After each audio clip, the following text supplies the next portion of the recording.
Salut, limiteur de couple, exercice corrigé.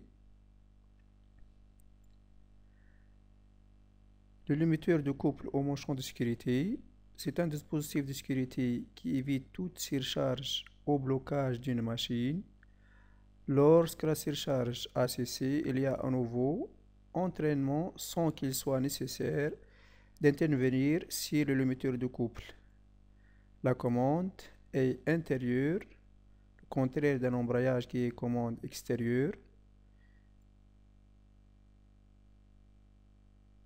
Il se situe entre arbre moteur et arbre récepteur. On donne le dessin d'ensemble d'un limiteur de couple à friction. Il est constitué de 7 pièces essentiellement. Plateau 1, c'est plateau côté moteur. Plateau 2, vis H3, les rondelles Belleville 4, les écrous 5, les deux garnitures de friction 6 et le plateau côté récepteur 7. Le limiteur de couple assure la transmission de mouvement, de rotation de l'arbre moteur à l'arbre récepteur. L'entraînement se fait par adhérence des deux garnitures 6A et 6B grâce à l'effort des rondelles élastiques Belleville qui jouent le rôle d'un ressort. Les deux garnitures 6A et 6B sont collées sur les deux plateaux 2 et 7. Ici, on donne le dessin en 3D.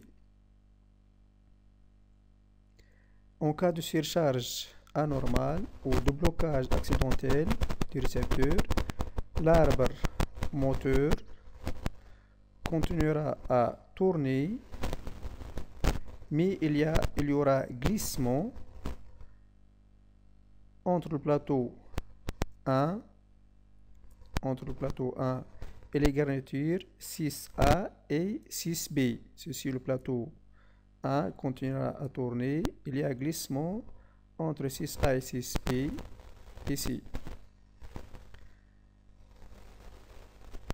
permettant ainsi d'éviter la rupture des organes les plus fragiles de la transmission, tels que les vis H ou les clavettes. Lorsque la surcharge a cessé, il y a à nouveau entraînement sans qu'il soit nécessaire d'intervenir sur le limiteur de couple par la dilatation des rondelles 4. Travail demandé. L'entraînement des deux arbres moteurs et récepteurs se fait-il par adhérence ou par obstacle? C'est par adhérence grâce à deux garnitures 6A et 6B. Indiquer le repère des pièces entraînées en rotation par le moteur en fonctionnement normal. Ici, de l'arbre moteur, la transmission sera transmise au plateau 1 à l'aide de clavettes. Puis, de 1, elle sera transmise à 2 à l'aide de garniture 6.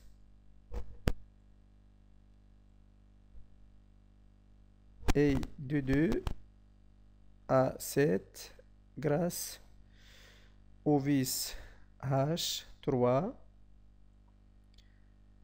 Puis à 7 et enfin à l'arbre récepteur grâce aux clavettes parallèles. Quelle opération doit-on effectuer si le limiteur de couple patine trop facilement? Ici, pour augmenter le couple transmissible, il faut agir sur les rondelles en les comprimant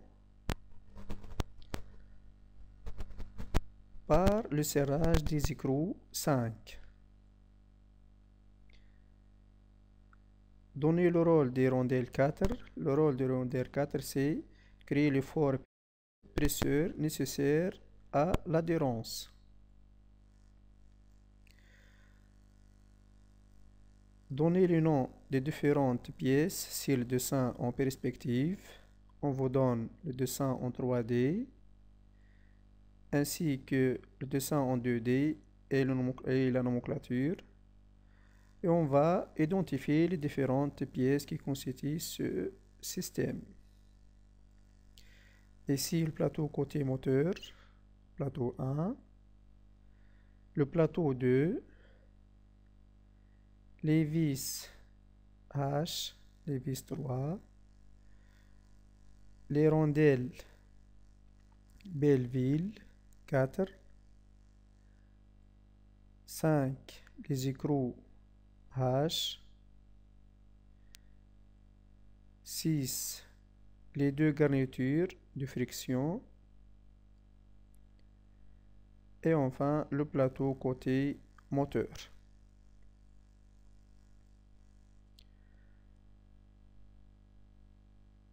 On souhaite transmettre un couple de 250 Nm maximum à l'aide de cellomètre de couple à friction.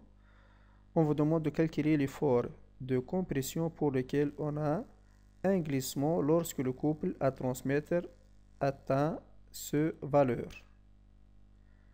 On donne le coefficient de frottement petit f égale 0,8.